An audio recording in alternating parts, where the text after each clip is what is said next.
we were not aware of war then till I was probably in grade 1 or 2. Okay. I was born 35. I went to school in 40. Started school in 41 at 6, in grade 1. And by 40, the war had started. So the first year in school was not uneventful. But I do remember that things were getting worse as far as buying clothes. So there were a lot of kids with wooden shoes or wooden soles made with straps across, hammered across, which eventually always would come apart, and you're walking around with the thing hanging on your foot. But they were always gathered outside the class door because they made a noise as you walked, and that was annoying to the teacher, or it was too noisy. So we all went in our sock feet in the class, and wooden shoes and the others wooden sandals were all sitting outside. I do remember that was at the beginning, and then after a while we kept the wooden soles on because it was too much. Took too much time for the class. So we could keep our wooden sandals, but the people with wooden shoes were standing by the door, and they had little slippers, like homemade little socks or something. And we got adjusted to that, and it just became natural, to be aware of these type of things. I do remember that the wooden soles, if there was snow, the snow would collect on the sole, you know what I mean? Mm-hmm. And one would break off and the other one wouldn't, and you were always walking. And it was a joke, it was, if you could do that, and people would be laughing because you were walking so funny, but it was just one of these things that happened. But I do remember of the first days of the wooden sole shoes. And you could buy the soles by sizes, and then you put the straps on it. My father would cut all shoe leather in straps and fix it on so it wouldn't come off, because that happened also. So the nails wouldn't stay in the wood. But anyway, that was our wooden shoe story.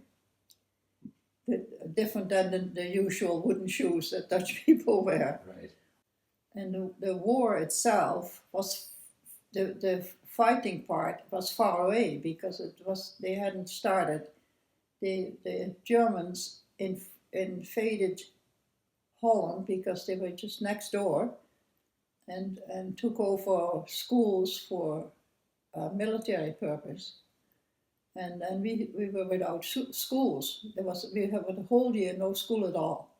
So we lost a year of schooling, and all went back to school a year later probably from 42 to 43, when things were the worst as far as getting shoes at all, or any kind of footwear. And you ended up making your own, making things from anything. You could make it socks, or knitting heavy soles from rope, and putting socks on, sewing socks on it, and had something to wear on your feet. And there were many ingenious ways of making footwear.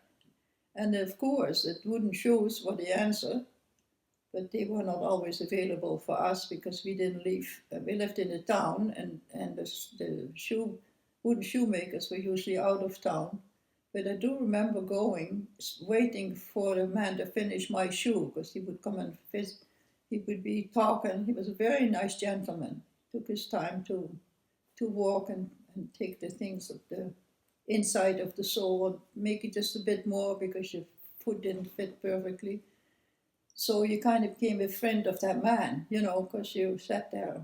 And he was always everybody really loved him, because he was such a nice guy to talk, and never made anybody feel that he couldn't talk to them because they were 6 years old or 10 years old or whatever. Anyway, I have a good memory of that gentleman.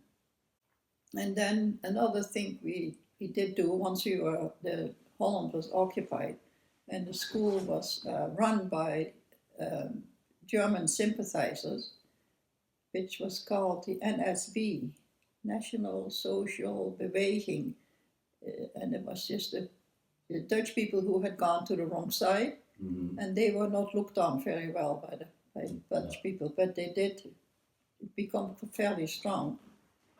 And I'm trying to think what I was going to tell you. Yeah. I guess it was about the shoes, the wooden Yeah. shoes. When they came in, that was common wear also. Wooden shoes usually were winter wear, and the wooden soles were summer. Right.